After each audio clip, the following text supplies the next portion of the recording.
নমস্কার। আমি সিঙ্গারা ট্রাই করছি। এর আগে 2-3 বার করেছি, সে অনেক আগে করেছি। এই যে সিঙ্গারাগুলো গড়ে গড়ে রাখছি, তেল গরম হচ্ছে।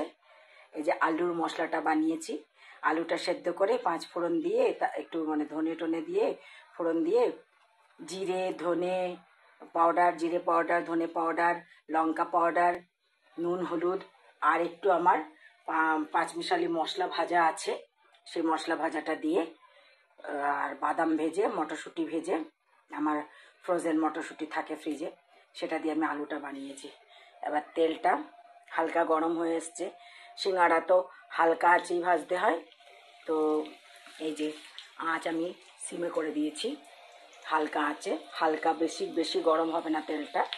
আমি সিঙ্গারা ছেড়ে দিলাম, এবার এটা আস্তে আস্তে ভাজা হবে। এই যে সিঙ্গারা ভাজা হয়েছে, এখন আরও কয়েকটা ভাজা হচ্ছে, আমি সবগুলো দেখালাম না, এই এতগুলো ভাজা হয়েছে। তাহলে আমি আলুতে কি কি মশলা দিয়েছি, প্রথমে তেলে 5 ফোড়ন দিয়েছি, একটু ধনে দিয়েছি, আর তারপরে আলু ঢেলেছি, সেদ্ধ আলুটা, তার মধ্যে জিরে পাউডার, ধনে পাউডার, লঙ্কা পাউডার, যদি কাঁচা লঙ্কা খান কাঁচা লঙ্কা, আর নুন হলুদ, আর আমার 5 মিশালি মশলা ভাজা সব সময় ঘরে থাকে আমার, আমি চাটনিতে দিই, কোনো তরকারিতে দিই। 5 মিশালি মশলার মধ্যে কি কি আছে, জিরে, ধনে, মৌরি, কালো জিরে আর একটুখানি মেথি, সেই 5 মিশালি মশলাটা দিয়েছি। আর দিয়ে আর তার মধ্যে বাদাম ভাজা আর মটরশুঁটি ভাজা দিয়ে আলুটাকে ভালো করে নেড়ে কড়াইয়ে, তারপরে সেই আটাতে ময়ান দিয়ে মেখে, ভালো করে ময়ান দিয়ে, আর এটা মিডিয়াম আঁচে সিঙ্গারা ভাজতে হবে, আমরা যেমন নিমকি ভাজি, নাহলে কিন্তু সিঙ্গারা শক্ত হবে না, সিঙ্গারার ওপরে এটা কোটিংটা।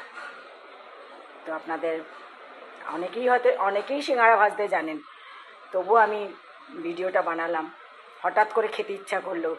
আমরা তো সিঙ্গারা তেলে ভাজা এসব খাই না, কারণ যেহেতু আমার শরীরের জন্য আমাদের বাড়িতে আনাই হয় না এগুলো, তো ঘরে ফ্রেশ তেলে ফ্রেশ জিনিস দিয়ে ভাজা, হঠাৎ করে খেতে ইচ্ছা করলো বিকালে চায়ের সাথে, তো বানালাম। আপনাদের ভালো লাগলে বানিয়ে খাবেন। আসি তাহলে, লাইক শেয়ার কমেন্টস করবেন। নমস্কার।